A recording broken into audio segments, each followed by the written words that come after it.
안녕하세요. 쉬운 용어와 쉬운 설명으로 누구나 사주 명리학을 공부할 수 있도록 도움을 드리는 쉬운 사주 공부 매화계곡TV의 김태영입니다.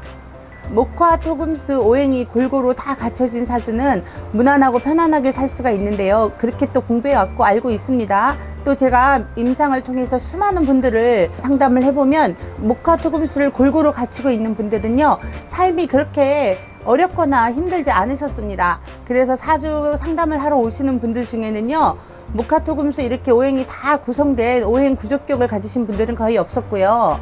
제가 따로 이렇게 사주를 잘 모르시거나 또 사주에 관심이 없으신 분들도 사주 명식이 어떤가를 제가 알아보기 위해서 다른 곳에 가서 제가 많은 상담을 하기 위해서 사주를 많이 접해봤습니다. 그래서 그분들의 사주를 이렇게 보니까 무난하고 편안하고 사주를 보러 다니지 않으시는 분들, 사주에 전혀 관심도 없으신 분들 중에 또 오행 구조격처럼 목화 토금수가 골고루 갖춰진 분들이 많았습니다. 그래서 이렇게 사주를 보러 오르신 분들의 구조는 또 따로 구성이 있고요. 또 전혀 사주에 관심이 없고 그냥 살아가시는 분들의 사주도 어느 정도 제가 통계를 내본 적이 있거든요. 그럼 이분들은 오행 구조격이라고 해서 목화 토금수가 골고루 갖추신 분들이 좀 많았는데, 그런 분들이라고 해서 고민이 없고 행복하게 다 잘 사는 건 아니었습니다. 그래서 오늘 이번 시간에는요, 목화 토금수 중에서 부족한 오행, 또 없는 오행을 갖고 있는 분들은 어떤 특성이 있는가, 그리고 어떤 식으로 보완을 해가는가에 대해서 공부를 좀 해보겠습니다. 우리가요, 목이라는 오행이 사주에 없을 때는요, 어떤 특성이 있냐면요, 목은 봄이고요, 또 시작의 기운이고요, 또 옆으로 펼쳐지고 위로 올라가고 하는 성장의 기운입니다. 그래서 사주에 목이 없는 사람은요, 뭔가를 시작하는데 오래 걸려요. 그리고 시작을 하려는데 많이 망설이고 또 막상 시작을 하셔도요, 추진력이 약합니다. 그래서 목이 사주에 없으신 분들은요, 의식적으로 자기가 그런 노력을 많이 하셔야 됩니다. 주로 목을 용신이나 아니면 격국으로 쓰시는 분들이요, 기획이라든가 창작이라든가 이런 쪽으로 두각을 나타내시는 분들이 많거든요. 그래서 목을 내 사주에 가지고 계신 분들과 없는 분들은 차이가 좀 있습니다. 그래서 목이 사주에 없으신 분들은요, 이렇게 목의 기운을 끌어당겨 쓰는 사람을 모시고 같이 일을 하거나 아니면 내가 의식적으로 그렇게 노력을 좀 하셔야 합니다. 목은 성장의 기운이고 시작의 기운이라는 거. 그리고 목이 사주에 없는 분들은요, 조금 실패를 해서 좌절을 하면요, 새로 마음을 굳히고 디디고 일어나는데 시간이 오래 걸려요. 좌절을 하면 많이 오랜 시간 좌절의 늪에 빠져서 고민하시는 분들이, 목이 없는 분들이 많았습니다. 그리고 목이 어느 위치에 있느냐 없느냐에 따라서 차이가 큰데요, 목이 년이나 오래 뚜렷하고 튼튼하게 이렇게 있으면 성장기 어린이들이나 청소년기의 목의 기운이기 때문에 키가 쑥쑥 잘 크는 경향이 있습니다. 그리고 목이 금으로 극을 당하거나 아니면 연월이 아닌 일시에 목의 기운이 좀 치중되어 있으면 뒤늦게 성장기를 지난 뒤에 키가 크는 요소, 성장하는 기운이 있기 때문에 이거는 키가 자라는 거하고는 좀 상관이 없잖아요. 그래서 키가 좀 작아질 확률도 있고요. 이렇게 사주를 보고 이 사람이 키가 클 것이다, 키가 작을 것이다가도 어느 정도 유추가 됩니다. 물론 시기 유행의 모양이라든가 사주의 흐름, 운의 흐름도 살펴봐야 되겠지만 일단 목이라는 것을 놓고 봤을 때 약간 그런 경향이 있기 때문에 제가 참고로 말씀을 드렸습니다. 두 번째는 화오행입니다. 화오행이 사주에 없는 분들은요, 속도가 느립니다. 이 속도라는 것은요, 진행이거든요. 그래서 화라는 오행이 내 사주에 없으면요, 흔히 뭐 신체적으로는 눈이 안 좋다, 심장이 안 좋다 이렇게 표현도 하는데요, 화라는 오행이 없으면 남자분들 같은 경우는 조금 그 해로움이 덜합니다. 여자는 음이고 남자가 양이라는 것으로 태어났기 때문에 그 자체에 양이 있어요. 그래서 이 남자분이 화가 없다고 하면 조금 내성적인 남자, 조금 소극적인 남자 요렇게만 되지만 큰 해로움이나 큰 탈은 별로 없어요.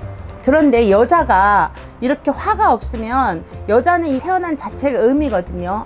음이 반드시 필요로 하는 것이 화인데 이 사주 전체에 지장간에서라도 이런 화기운이 있어야 되는데 화가 없다고 했을 때는 뭐든지 느립니다. 결혼도 늦고요, 아이도 늦고요, 성장도 늦고요, 가정을 차려서 이렇게 자리를 잡는 속도도 늦고요, 밥을 먹는 속도도 늦고요, 한번 외출을 하자고 하면 준비하는 기간도 늦어요.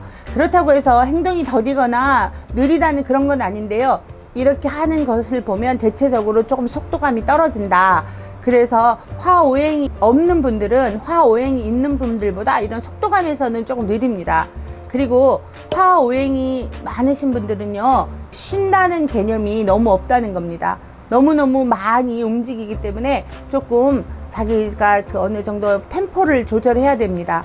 화가 없다는 거는요, 그 내가 템포 조절을 하는 능력이 없다는 겁니다. 그래서 빨라야 할 때 느리고, 느려야 할 때 느리고, 빨라야 할 때 더욱 느려지고, 또 느리게 가야 할 때 더욱 빨라지고, 이렇게 속도를 이런 상황에 맞춰서 적절히 적용하기가 힘든 그런 성향이 있습니다. 그래서 내 사주에 화오행이 없으면 남자인 경우는 조금 덜하지만 여자인 경우에는 반드시 이 상황에서 내가 어떤 속도감을 내야 되는가에 대해서 한 번쯤 생각을 해보시고 행동을 하셔야 된다고 말씀을 드리고 싶습니다. 세 번째, 토오행에 대해서 말씀을 드릴게요. 내가 토오행이 내 사주에 없다 이럴 때는요, 신용의 문제가 생깁니다. 그것은 내가 일부러 약속을 안 지키려고 그런 게 아니고요, 이 토오행이 없으면요, 신용이라든가 안정감 면에서 떨어진다는 겁니다. 그런데 이제 사주에 토라는 오행이 없기는 힘들어요. 이 지장간 속에서라도 토 오행은 좀 있습니다. 그 오행 속에, 지장간 속에 토는 다 한 번씩 들어가 있기 때문에 특별하게 왕지라든가 이런 경우가 아닌 다음에는 토 오행이 다 있거든요. 그런데 이 토 오행이 아주 하나도 없거나 아주 미약하게 있는 경우에는요, 내 주관과 내 어떤 사고방식의 확립을 정확하게 하셔야 됩니다. 그렇지 않으면 상대방이 오해를 할 수가 있어요. 오해의 여지가 있습니다. 신용이 없다거나 물에 물 탄 듯 술에 술 탄 듯 이렇게 미지근한, 뜨뜻미지근한 사람이 될 수가 있다는 거죠. 그래서 내 사주에 토라는 오행이 있느냐 없느냐를 좀 보시고, 내가 토가 많이 없다 이러시면요, 그런 면에 치중을 하셔야 되고, 반대로 내 사주에 토가 많다, 토라는 거는요, 이렇게 양으로 쫙 올라가서 딱 멈추고 다시 음으로 되기 위해서 이 멈춤의 순간입니다. 즉 토는 주춤하고 멈춰있는 기간이거든요. 그래서 토 오행이 많으신 분들하고는 얘기를 하다 보면 마음이 편안해지고 잠깐 숨을 고를 수 있는 기운을 느껴요. 그래서 토 오행이 많으신 분들이 종교 철학에 종사하시는 분들도 많고 그렇거든요. 토 오행이 지나치게 많으신 분들은요, 또 멈추는 시간이 너무 길어집니다. 그래서 발전이 조금 더디기 때문에 내 사주를 만세력에 넣어봐서 이렇게 토 오행이 지나치게 많다 이럴 경우에는요, 화는 토하고 화토 동법이라서 같이 봅니다. 화의 영향하고도 비슷하기도 하지만 토 오행이 지나치게 많으신 분들은요, 조금 노력을 하셔서 내가 움직임 변화, 행동감, 행동력 이런 것도 조금 조율을 하셔야 됩니다. 너무 지나치게 많은 것은 없는 것과 똑같기 때문에 그렇습니다. 그리고 토 오행이 지나치게 많으신 분들은요, 신체적으로도 비장이라든가 위장이라든가 소화기 쪽으로 문제가 생깁니다. 없을 때도 생기지만 이렇게 많을 때도 막힘이 생기기 때문에 체하기를 저합니다. 체기, 잘 얹힌다 그러죠, 경상도 말로. 체하는 기운이 많습니다. 그래서 토 오행이 많으신 분들은 내 신체와 내 오행이 이렇게 되어 있는 구조구나 라는 걸 인식하시고 조금 생활 습관을 고치셔야 된다고 제가 말씀을 드리고요. 그 다음에 금 오행에 대해서 말씀을 드리겠습니다. 금 오행은요, 계절적으로는 가을입니다. 수렴하고 열매를 맺어서 내가 이제 거둬들이는 시기이기 때문에 금 오행이 내 사주에 없으신 분들은요, 결과가 없어요. 즉 용두사미가 되는 겁니다. 시작은 할 수 있지만 내가 결과를 도출해내거나 결과적으로 뭘 이뤄내는 것에는 조금 약합니다. 그래서 금 오행이 없으신 분들은요, 마무리에 조금 신경을 쓰셔야 돼요. 내가 여태까지 애쓰고 노력한 부분을 이 금 오행이 없으면요, 결과로 도출해낼 수가 없습니다. 결과적으로 무용지물이 되는 거예요. 고생만 하는 거죠. 금 오행이 없으신 분들은요, 조금 그런 면에 치중을 하시고 노력을 하셔야 됩니다. 마지막으로 수 오행에 대해서 말씀을 드리겠습니다. 수는 밤이고 휴식이고 겨울이에요. 수 오행이 사주에 없다는 거는요, 밤이 없는 것입니다. 그래서 모든 게 생장하고 자라고 이제 걷어들여서 쉬는 시간이에요. 쉬어야지 다시 봄이 돼서 싹을 틔울 수가 있거든요. 근데 수 오행이 없다는 건요, 쉬지 못한다는 겁니다. 여자는 아까 화하고 반대로 여자 자체가 음의 기운이기 때문에 수가 없어도 조금 무난합니다. 별 큰 문제가 생기진 않아요. 자체적으로 수 오행이 있기 때문에. 그런데 남자 같은 경우에 수 오행이 없다는 것은 굉장히 치명적입니다. 쉬지 않고 잠자지 않고 일하는 사람이란 뜻이에요. 그래서 한순간에 치명적인 사고를 당하거나 단명의 운이 올 수도 있습니다. 이래서 남자 사주에 수 오행이 없을 때는요, 이렇게 쉬어가는 거, 휴식이 좀 필요합니다. 휴식의 시간이 필요하고요, 건강 관리에도 조금 신경을 쓰셔야 됩니다. 여자도 마찬가지입니다. 축토 소를 보면은 겨울 땅이라고 해서 얼음이죠. 얼어 있는 땅으로 우리가 많이 표현하고, 축이 이제 임목으로 가기 전에 자축인으로 가잖아요. 자축이 이렇게 같이 가는 계절에서는 얼어 있는 땅인데 겉은 얼어 있지만 속으로는 따뜻한 기운이 있어서 양분이 자라고 배양되는 시기거든요. 그래서 임목일 때 이제 이 싹이 탁 튀고 나오는 거예요. 그래서 자축인묘, 진사오미신유술에 이렇게 자꾸 생장을 하고 돌고 하잖아요. 그런데 여기서 수가 없다는 것은 자축을 없애고 간다는 거예요.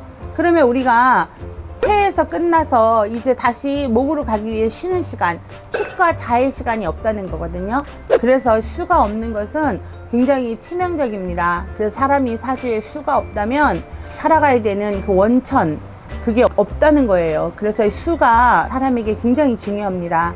우리가 목이 없어서 시작을 못해서 잘하지 못하는 거하고요, 아예 근본에 싹이 없는 거하고는 틀리거든요. 이 잘할 수 있는 쉼, 그 공간, 그게 수의 기운입니다. 그래서 우리 사주에 수가 없으신 분들은요, 우리가 수의 기운을 끌어다 쓰셔야 됩니다. 많이 휴식도 하셔야 되고요. 또 수의 에너지를 가지고 있는 것을 많이 활용해서 개운법으로 쓰셔야지 됩니다. 자세한 개운법이라든가 이 활용법에 대해서는 내용이 길어지기 때문에 제 블로그에 오시면 그 내용은 자세히 또 설명이 되어 있고요. 블로그에 오시면 상담 공지란이 있습니다. 거기다 상담을 신청해 주시면 성심껏 또 상담을 해드릴 수 있습니다. 오늘 내 사주에 없는 오행이 있을 때 어떤 현상이 일어나는가에 대해서 공부를 해봤습니다. 끝까지 공부해 주셔서 너무 감사합니다.